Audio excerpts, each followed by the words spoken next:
complement, recall that all sets under consideration at a particular time are subset of a fixed universal set U। जो भी set हम consider करेंगे वो सारे के सारे एक फिक्स्ड यूनिवर्सल सेट U के सबसेट होंगे। Absolute complement are simply complement of a set A denoted by AC। A के complement को A raised to power C से डिनोट किया जाता है। A complement is the set of elements which belong to U but which do not belong to A। यानी A complement में set U के वो एलिमेंट हम लिखेंगे जो A को बिलोंग ना करते हो। That is A complement equal to X such that X belong to U and X not belong to A। A complement को A डैश या A बार से डिनोट किया जाता है। वेन डायग्राम में देखें, ये फर्स्ट डायग्राम, इसमें ये जो रेक्टेंगल बॉक्स है ये यूनिवर्सल सेट को रिप्रेजेंट कर रहा है और ये जो सर्कुलर डिस्क है ये सेट A को रिप्रेजेंट कर रही है। अब ए कंप्लीमेंट में हम रेक्टेंगल के उस हिस्से को शेड करेंगे जो सेट ए को बिलोंग नहीं कर रहा। तो सेट ए के बाहर वाले हिस्से को हमने शेड कर दिया, तो ये शेडेड रीजन ए कंप्लीमेंट कहलाएगा। एग्जाम्पल 1.4 देखें, इसमें सेट यू गिवन है और ये नीचे सेट ए बी और बी दिए गए हैं। अब सेट ए का कंप्लीमेंट फाइंड करना है, तो सेट ए के कंप्लीमेंट में यू के वो एलिमेंट हम लिखेंगे जो सेट ए को बिलोंग नहीं कर रहे।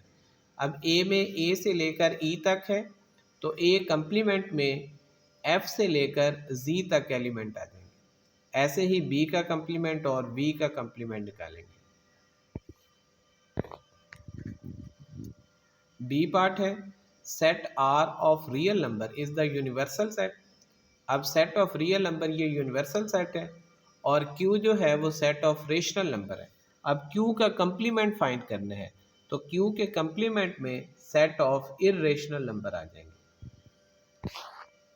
सी पार्ट है, U be the set of students at a university. यानी U स्टूडेंट्स का सेट है यूनिवर्सिटी वाले और इसमें M जो है वो मेल है और F फीमेल है।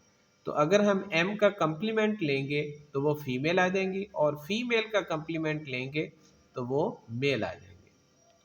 यानी M का कंप्लीमेंट मीन मेल का कंप्लीमेंट, इसमें यूनिवर्सल सेट के वो एलिमेंट हम लिखेंगे जो M को बिलोंग नहीं कर रहे, तो वो कौन से होंगे, वो फीमेल होंगे, तो M का कंप्लीमेंट फीमेल आ जाएगा। ऐसे ही F का कंप्लीमेंट M आ जाएगा। नेक्स्ट है difference and symmetric difference. Let A and B be sets. The relative complement of B with respect to A are simply the difference of A and B. Denoted by A slash B is the set of elements which belong to A but which do not belong to B. ये difference of A and B यानी A minus B, इसमें हम set A के वो element लिखेंगे जो set B को belong ना करते हों। यानी A माइनस बी इक्वल आएगा X such that X belong to A and X not belong to B। अब A स्लैश B को हम ऐसे भी पढ़ते हैं A माइनस बी। नेक्स्ट है symmetric difference. Symmetric difference of the set A and B denoted by A, ये plus का साइन है और उसके गिर्द ऐसे सर्कल डाला हुआ है। तो A symmetric difference B consist of those elements which belong to A or B but not to both A and B। Symmetric difference A B में वो एलिमेंट आएंगे जो A को बिलोंग कर रहे हों या B को बिलोंग कर रहे हों। इसमें हम वो एलिमेंट नहीं लिखेंगे जो A और B दोनों को बिलोंग कर रहे हों। यानी सिमेट्रिक डिफरेंस आ जाएगा equal to A union B minus A intersection B। यानी A यूनियन B में से A इंटरसेक्शन B माइनस कर दें तो ये हमारे पास सिमेट्रिक डिफरेंस आ जाएगा।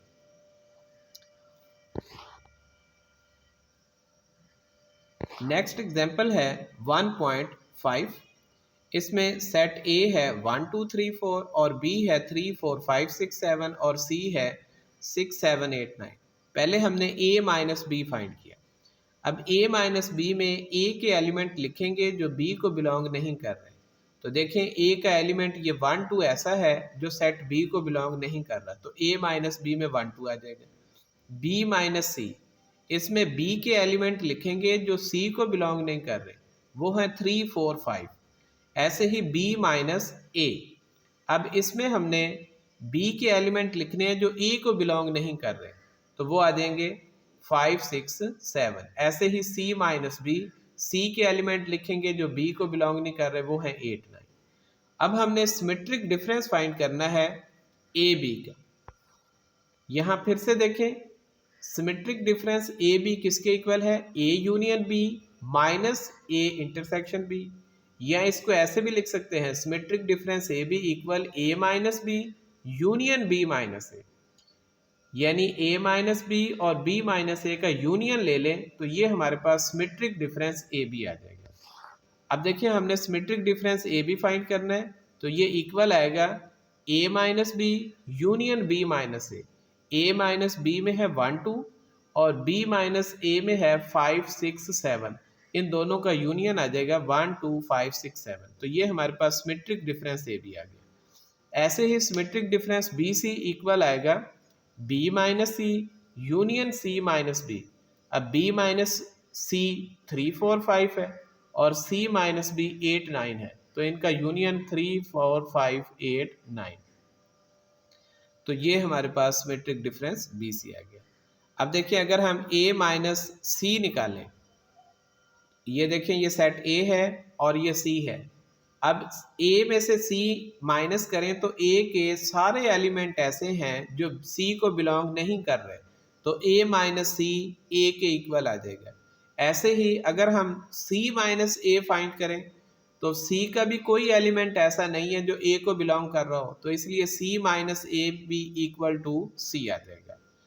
अगर हम a symmetric difference c find करें तो वो क्या आएगा, a minus C union c minus A, तो a माइनस सी a के इक्वल है union c minus A c के इक्वल है, तो ये आ जाएगा a union c। Symmetric difference a c equal आएगा a यूनियन c।